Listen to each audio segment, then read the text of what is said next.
For the most part, how did James grade out?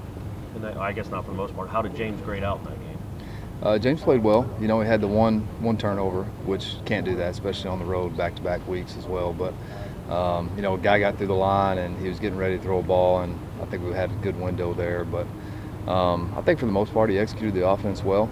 There's a couple throws that he'd like to have back. That's always going to be in a game. But he graded out well. He did a good job. And no quarterback is perfect, obviously. There's so many decisions to make. I think fans maybe harp on the things he doesn't do, but maybe a few plays that he did make for you guys that other guys maybe can't make. Can you talk about those a little bit? Like scrambling and yeah, I thought pressure? he did a better job moving up in the pocket. It's one of the things I've been working with him, just trying to eliminate negative plays, getting behind the sticks and being able to slide in the pocket and pick up more yards, putting us in better D&D situations. And there's a couple plays where he did do that, and keeping his eyes alive and getting the ball to Cam on the touchdown play. Just doing little things like that, keeping the play alive. So he was able to do some of those things. What does he need to do better? Just overall, we just need to play better offensively. We just got to execute better. We can't turn the football over. If we turn the ball over, we're not going to have a great chance to be successful. And we got to finish drives, and that's part of it. You have 2 turnovers in the red zone right there. It's tough. You got to go finish those drives. Darius Washington kind of got thrown into the fire, his first appearance on the road in that situation. How'd you think he performed?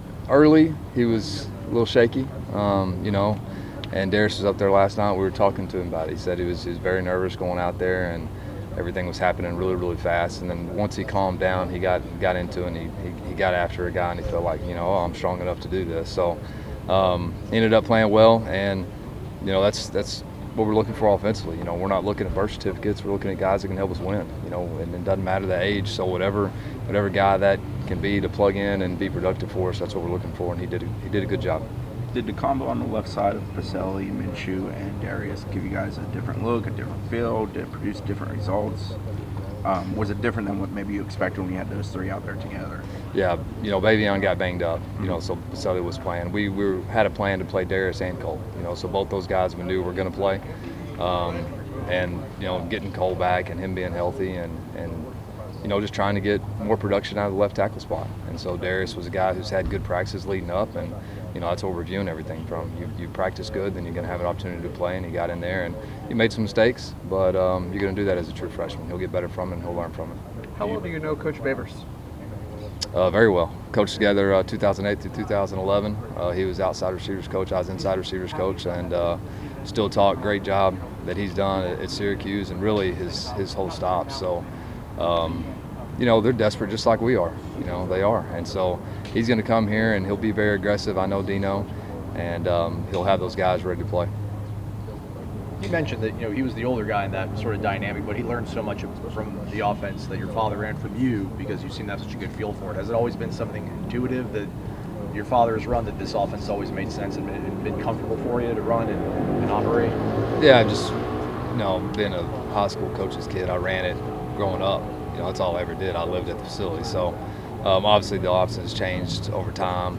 But Dino, for him, it was just completely different. He was a West Coast guy, and everything was just completely different. So us being able to get together and get our guys on the same page was productive. You mentioned maybe wanted some more numbers at receiver going into the season, losing Keyshawn, losing Ontario. Does that open the door for guys like Jordan and Warren? And do kids maybe pay attention a little bit more when they know their number might be more likely to be called? I think our guys have done a good job paying attention to be ready, all those guys. Coach Dugan's done a great job having them locked in and focused, but they're definitely a lot closer to the fire now. And, that's why they're here. They want to play. They're going to get an opportunity to play. Coach Tiger talked about coaching these guys to finish. I don't even know, how do you do that? You guys move the ball really well. You got a 3rd down play that looks like a good call, and you just miss a block. How do you get over that hump where you make those plays late in games to win games? Are you talking about the 3rd down call before the field goal? Yeah. That's just, that was lack of execution on that play. But that's all it is. It's lack of execution. If you look at the 1st down and 2nd down, if we block like we're supposed to on the 1st down call, I think Cam may hit his head on the goalpost. And then on 2nd down, if we block it correctly, I think he's going to be one-on-one with number 3 in space. So, those are winning plays. You heard Coach talk about we got to make winning plays. We got to make winning plays. Guys we got to do our job as coaches. We got to make sure that we coach and we rep and we get those guys where they need to be so they can go execute in those type of situations. And then bottom line, you know, the guys got to execute on the field. And we were in a position to go win a big ball game for us on the road, and we didn't get it done. So back to work today. Is that something that happens in practice, or does it have to happen in a game? Big plays late to make those winning plays where they gain that confidence. You were at Baylor, a program that historically wasn't very good, and then all of a sudden y'all started winning a lot. How does that flip? I don't think there's a cookbook formula where you get it to do that. I think it's just the whole team, and something's got to change. There's got to be a spark where there's a big play that sparks everybody and gets everybody to believe. And then, you know, you make that winning play, you make that field goal, then there is the belief, there is more confidence. And so, you know, each week we come back and we're trying to get that back going. And we just need good things to happen. I think good things happen. This program, this momentum will get going in the right direction. You know, we see Alex, when you guys are on defense, warming up sometimes. Is he told to warm up, or is that just one of his quirks just to kind of keep going out? Alex is a pro. He's always going to be ready, you know, so he does that on his own. That's nothing that I'm telling him to do. He's always going to be staying loose, staying ready. That's just the way he handles himself on a daily basis.